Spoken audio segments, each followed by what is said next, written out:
Bienvenidos a Economía y Empresa. Nos encontraremos cada lunes y miércoles para compartir análisis, información y debate.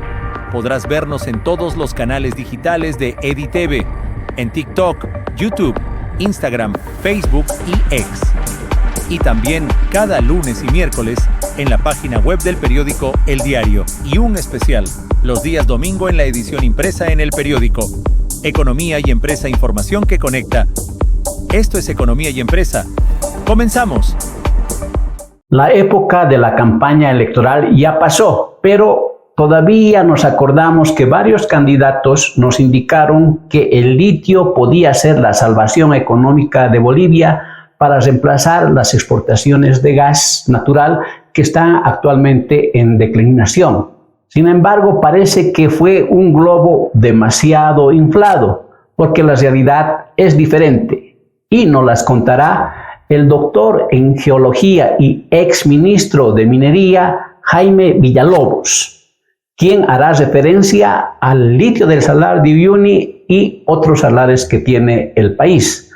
Por otra parte, también nos explicará el tema importante que son las tierras raras. Sabremos si Bolivia tiene tierras raras y cómo puede explotar. Asimismo, brindará algunos consejos para el próximo ministro de Minería para que tenga éxito en su gestión. Estemos atentos a la entrevista con el doctor en geología y ex ministro de Minería, Jaime Villalobos. Buenos días, doctor. Le damos la bienvenida al programa Economía y Empresa que se difunde por el canal YouTube EdiTV y por el periódico El Diario en sus páginas y en sus redes sociales. Doctor, el tema que tenemos ahora es el tema del litio y los minerales raros, las tierras raras. En principio, quisiera que me diga si el litio en el momento no es un globo inflado, una falsa expectativa que tenemos, o realmente tiene el valor que se están indicando en varios medios de comunicación. Bueno, sin duda el litio es un metal que tiene un enorme potencial de crecimiento en función del avance de las tecnologías limpias, en función del avance de la industria de vehículos eléctricos, de baterías recargables, para celulares, etc. Pero es importante mencionar de que el litio hay mucho en distintos lugares del planeta, hay varios yacimientos, y eso ha hecho de que los precios actuales del litio, que hace un par de años estaban sumamente bien, en $85,000 la tonelada, ahora estén en no más de $10,000 la tonelada. Usted puede darse una idea de cuánto han bajado esos precios. Y en el ámbito de Bolivia yo le puedo comentar que, por ejemplo, el estaño vale $36,000 la tonelada. El litio vale $10,000 la tonelada y Bolivia tiene centenares de minas de estaño que con una buena política minera podría estar reabriéndolas y vendiéndolas a buen precio. Lo mismo ocurre con el antimonio que está a $65,000. Entonces, con un precio de $10,000 por tonelada y unas producciones de, qué sé yo, de 10,000, 15,000 o 20,000 toneladas por año, los proyectos de litio, además de no ser extremadamente rentables, más bien están cercanos a un margen de no ser tan rentables, no son tan importantes en cuanto al volumen y ventas. Se ha generado mucha expectativa, muchas ideas de que el litio podría reemplazar al gas dentro de nuestra mentalidad tradicionalmente extractivista y rentista. Pero no es así. El litio sí es un mineral, un metal importante, pero de ninguna manera es la panacea para Bolivia en reemplazo del gas, como algunas personas o mucha gente pensaba. Doctor, usted se ha debido enterar de los contratos que hay con los chinos y con los rusos que se han trancado en el Parlamento. ¿Cree que esos son contratos beneficiosos al país? ¿Se debería tomarlos en cuenta o se debería descartarlos? Bueno, lo que hay que tener para eso, para decirle algo sobre eso, tendríamos que hablar un poco de los antecedentes, ¿no? Es decir, la historia del litio es larga, desde los años 80 y tanto, 89, cuando los potosinos, el Comité Cívico descartó un primer contrato con la Lithium Corporation of America.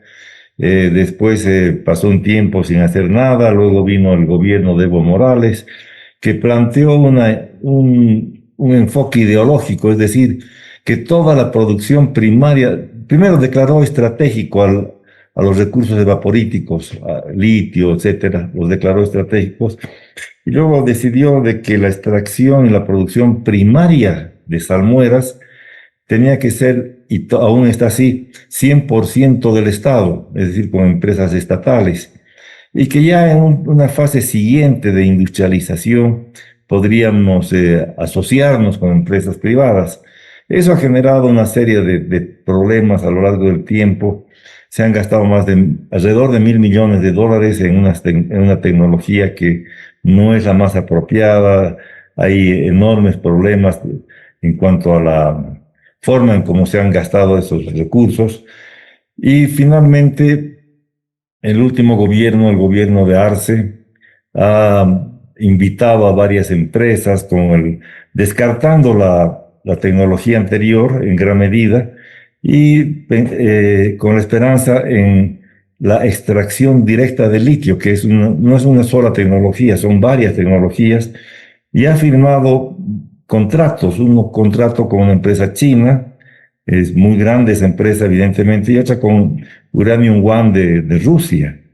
Leyendo los contratos, se los nota, la primera, la de los chinos, se asemeja mucho a los famosos contratos de hidrocarburos, de servicios. Y el segundo contrato de Uranium One es un contrato modular bastante confuso que debería ser analizado con cuidado.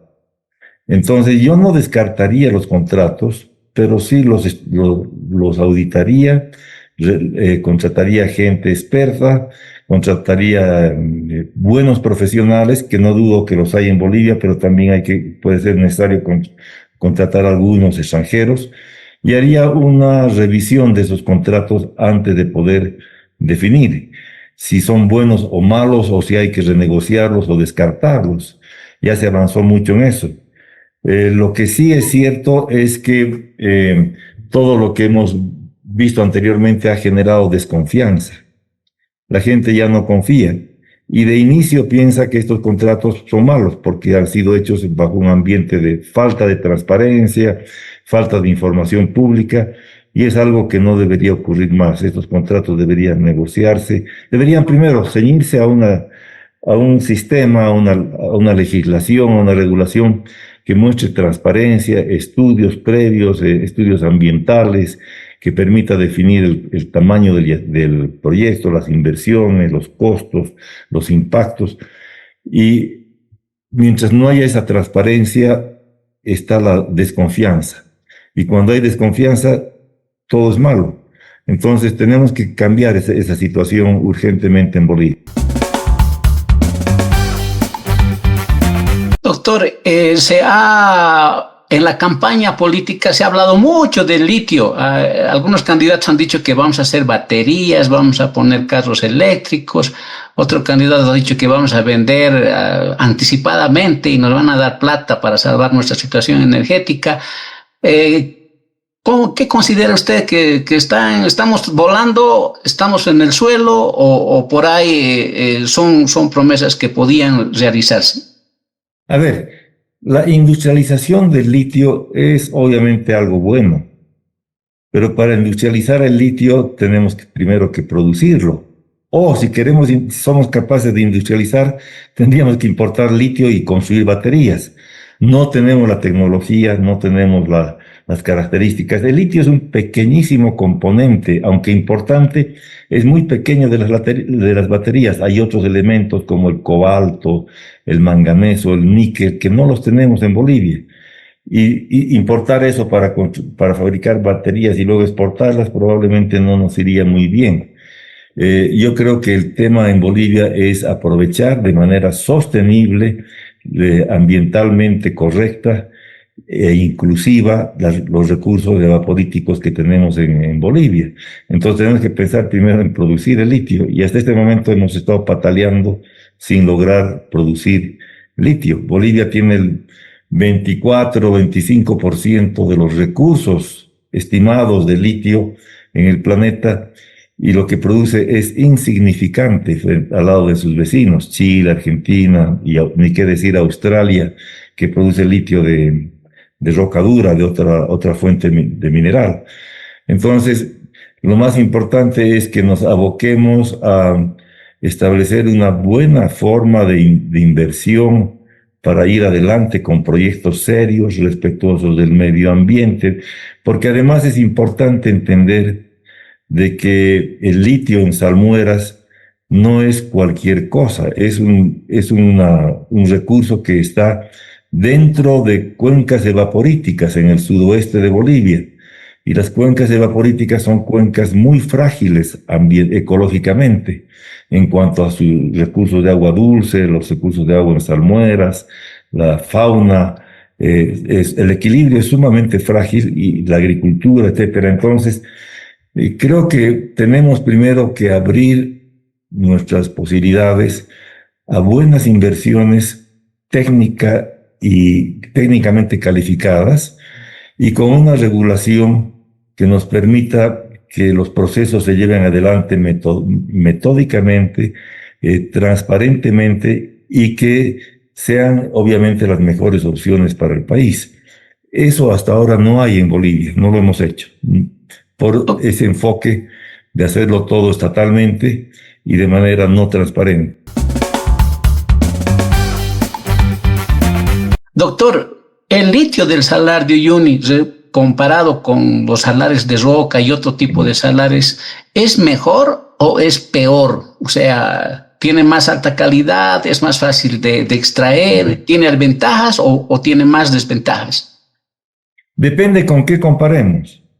A ver, si comparamos el litio en salmueras en general con el litio en roca dura, en spodumento, que es lo que explota Australia, son dos cosas diferentes. Los costos en roca dura son más altos, se produce concentrados, etcétera, pero la producción es más rápida. En salmueras los costos pueden ser menores, sin ser tampoco bajos, y el proceso es mucho más lento, puede tomar meses en generar la extracción de litio en salmueras. Ahora, si comparamos dentro de salares o entre salares, comparemos Uyuni con, por ejemplo, el salar de Atacama de Chile, ese salar es mucho mejor en relación a un enfoque económico y ambiental. Primero, tiene mucho más contenido de litio en sus salmueras. Está ubicado en uno de los lugares más secos del mundo, lo que le permite hacer la extracción y utilizar energía solar para grandes piscinas de evaporación solar que van evaporando las salmueras y van concentrando las sales. Las sales se precipitan y se va produciendo primero cloruro de sodio, cloruro de potasio, después se elimina el magnesio, etcétera. Y en ese sentido, el salar de Atacama tiene ventajas sobre el salar de Uyuni, como se ha demostrado con el fracaso de la anterior ILB, que copió o intentó repetir el proceso de Atacama. El otro tema es que el salar de Atacama tiene mucho menos magnesio. El magnesio es un problema para separar el litio del magnesio. Y el salar de Uyuni tiene mucho más magnesio.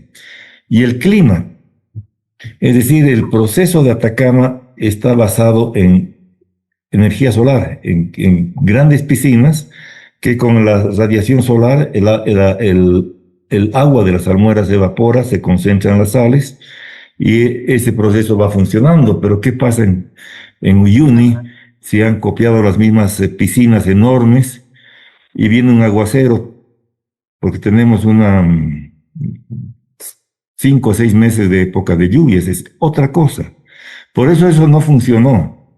Y entonces, recientemente, llegaron las noticias sobre el desarrollo de otras tecnologías que se las llama extracción directa de litio, EDL, que no es una sola tecnología, son varias tecnologías. Implican varias cosas, por ejemplo, absorción con aluminio, implican intercambio iónico, membranas, hasta nanotecnología. Pero todas esas tecnologías en general están recién en una etapa de desarrollo, muchas de ellas con salmueras sintéticas. Tienen que tiene que demostrarse que esas tecnologías funcionan para las específicas salmueras de un lugar específico del salar de Uyuni o de cualquier otro salar. Y eso tiene que demostrarse de que funcionan económicamente y además, algunas de ellas requieren de grandes cantidades de agua dulce. Entonces, hay mucho que analizarlo, pero hay que analizarlo seriamente, hay que analizarlo profesionalmente y no políticamente. Por lo que escucho, no es muy optimista lo que nos está indicando. Entonces, ¿qué hacemos con el salar? O sea, el litio creo que no es un gran negocio, entonces, pero tiene otros recursos. Quizás podamos aprovechar algunos otros recursos o mejor lo dedicamos a turismo. Ambas cosas no son incompatibles, si se las maneja bien. A mí me hubiera encantado que por lo menos una fracción, quizás la mitad de los 1.000 millones que se han puesto en el litio y que no han resultado, hubieran sido usados para adecentar Uyuni, es decir, poner a Uyuni como un verdadero centro turístico. Eso sí es un recurso de clase mundial, el salar de Uyuni, desde el punto de vista del turismo, y eso es un proyecto sostenible en el tiempo, también si se lo maneja bien. Sin embargo, adicionalmente a eso, se puede trabajar litio, aunque hay que con los pies en la tierra, es decir, no poner exageradas expectativas ni falsos supuestos sobre el litio. Es un negocio, pero es un negocio que no es pues un reemplazo del gas, como fue el gas en su tiempo, en los años 2014, etcétera. El litio puede dar lugar a algunas operaciones que podrían generar a los precios actuales unos 800 a 1.000 millones de dólares de facturación. En cambio, el gas en su momento llegó a más de 5.000 millones de dólares o 6.000. Entonces, tenemos que tener todo funciona cuando se aplica la profesionalidad, es decir, el rigor de los análisis, el rigor de las evaluaciones, de las pruebas, etc. Y Bolivia necesita que vengan capitales, inversión extranjera directa, asociada a empresas con tecnología. Y para eso quizás lo que nos conviene es revisar nuestras normas, abrir no solo el salar, nuestro territorio a inversión extranjera directa, primero porque no tenemos inversión nacional directa, no hay plata en Bolivia. Necesitamos las inversiones, pero con normas claras, como lo han hecho otros países. Y además podemos mejorar esas normas aprendiendo de esos países. Entonces, creo que se abre una oportunidad buena y no quisiera dar la señal de pesimismo, sino más bien de realismo, pero con los pies en la tierra en cuanto a lo que verdaderamente es la dimensión del negocio del litio.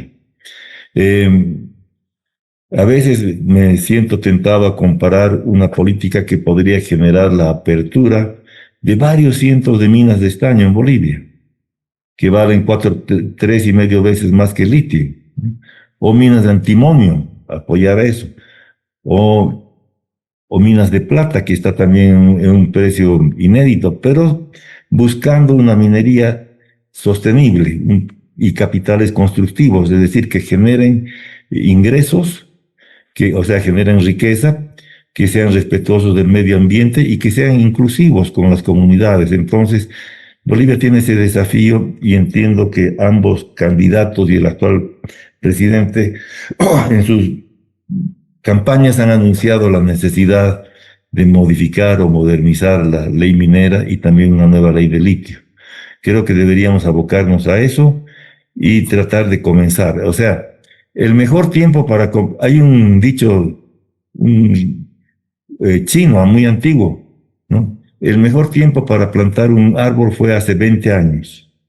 El segundo mejor tiempo es ahora. Y lo mismo deberíamos hacer con nuestra minería y con nuestro litio en general.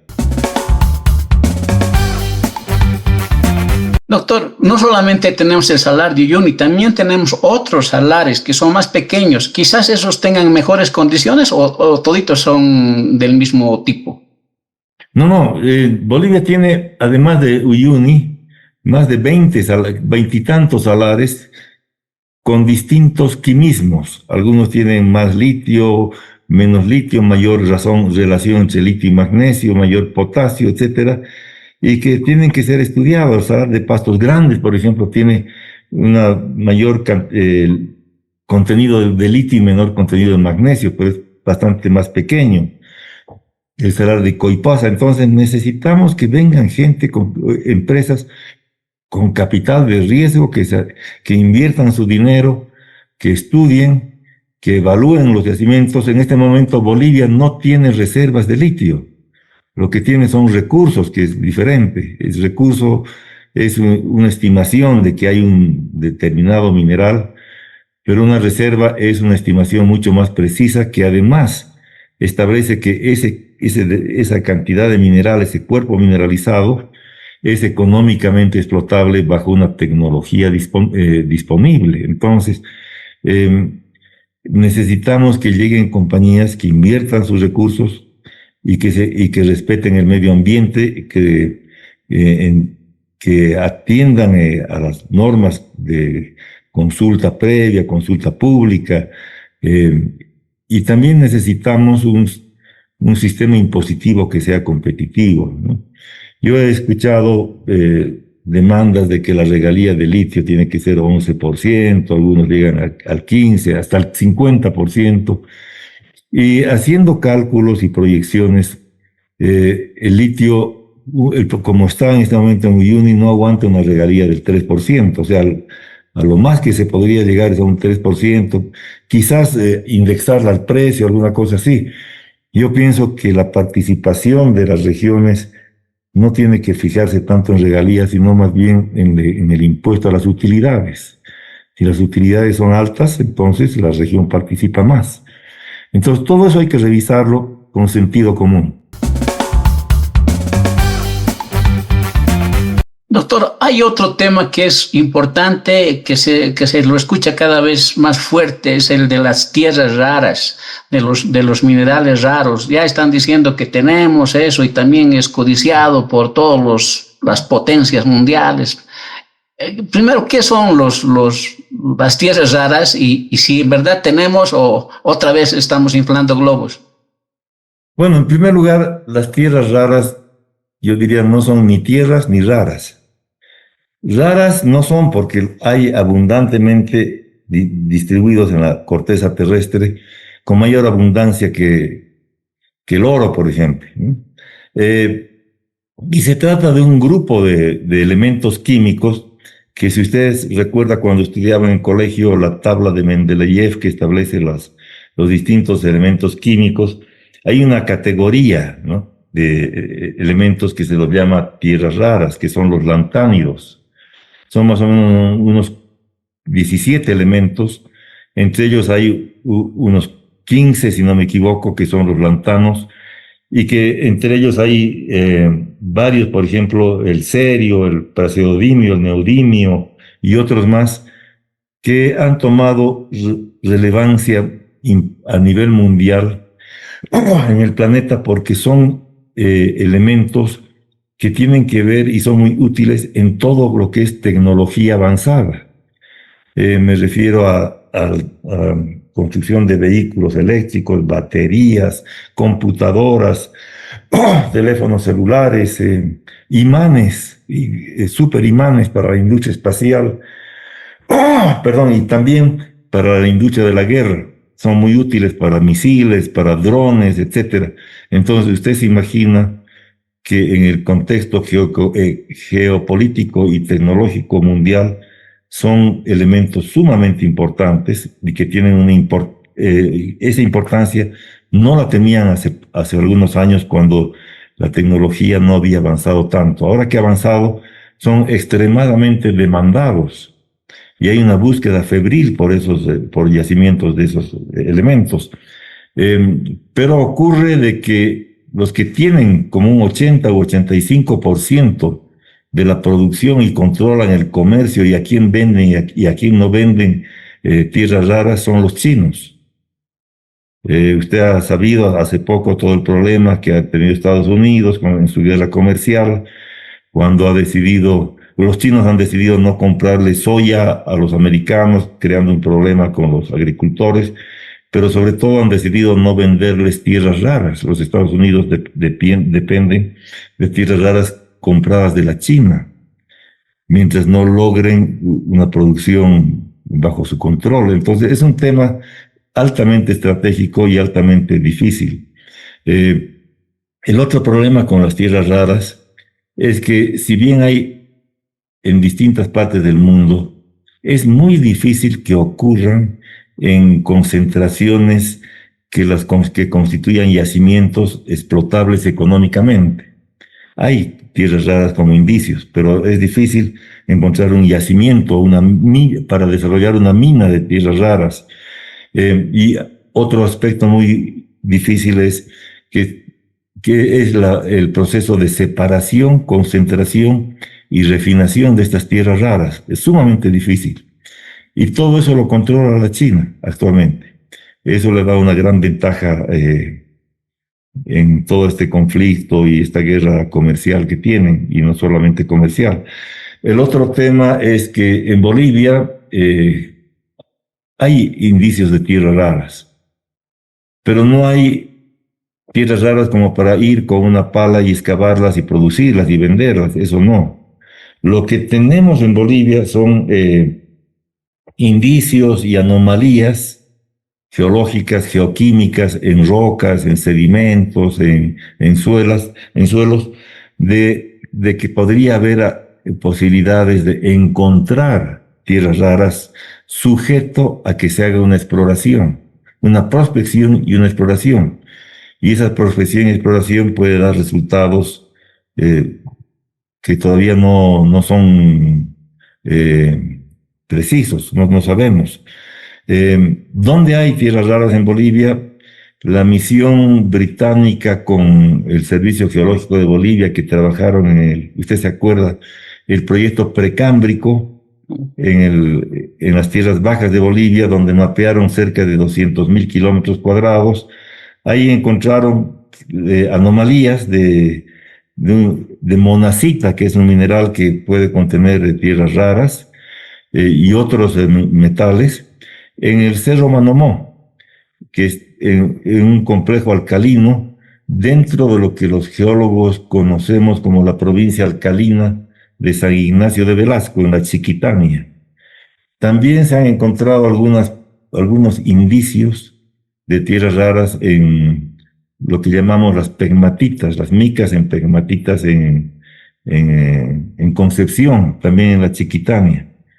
Pero nos falta miles de kilómetros de recorrer en cuanto a conocer, en cuanto a tener la tecnología, incluso para exploración. Entonces, otra vez ahí requerimos de la tecnología y del capital de inversión extranjera directa. Es importante en este caso saber con quién nos asociamos, pero también tenemos que abrir nuestro territorio a una inversión controlada, a una inversión de capital constructivo que genera buenos resultados, y buscar una explotación racional de esos elementos, si es que los hay en condiciones económicas.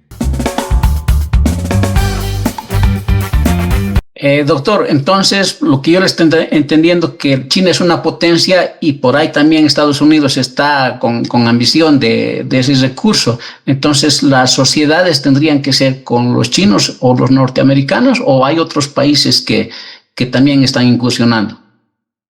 Hay otros países, todos los países que están en el tema tecnológico obviamente Rusia es otro país que podría estar interesado. Sabemos de que Irán estuvo conversando con Bolivia, no sé en qué estado está ese acuerdo que incluía posiblemente algo sobre tierras raras. Está la Unión Europea con distintos países, Francia, Alemania, los países nórdicos. Entonces, hay alternativas y obviamente Bolivia tiene que saber negociarlas, tiene que saber manejar eso, pero definitivamente hay que explorar. Ahora, no podemos comernos el pastel antes de amasar la harina. Primero hay que estudiar más. Es impresionante, pero después de los avances con el proyecto precámbrico, se ha hecho muy poco. Entonces, hay que retomar los trabajos de prospección, de exploración, de manera sistemática, y estos procesos pueden tomar varios años, hasta una decena o 2 decenas de años. Para eso también hay que cambiar la ley minera. ¿Incorpora las tierras raras o no?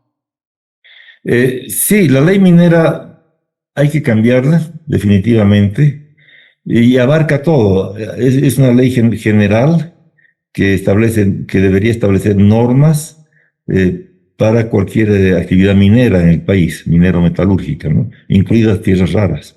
Y el litio también debería estar en el ámbito de la minería, no en el ámbito del Ministerio de Energía.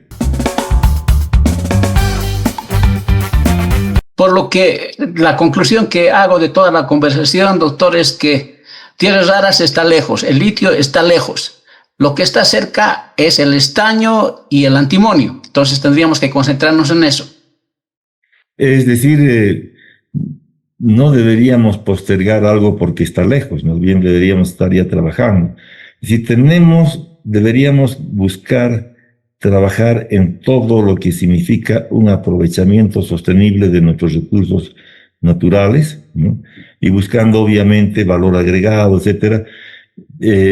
Algunos pueden ir más rápido, algunos tienen una coyuntura mejor, pero las normas pueden ser generales, abarcar al litio, abarcar al potasio, abarcar al estaño, al antimonio, al wolfram, al oro.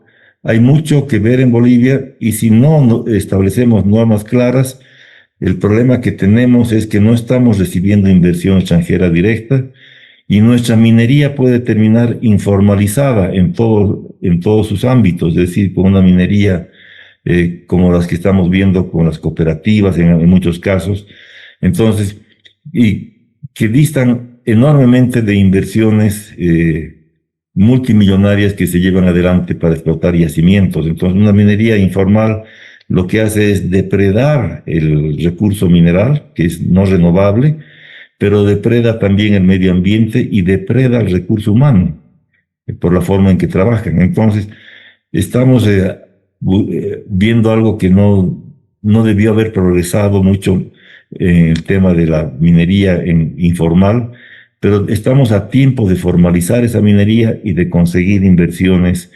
tecnológicamente avanzadas y ambientalmente sostenibles. Doctor, usted ha sido ministro de Minería.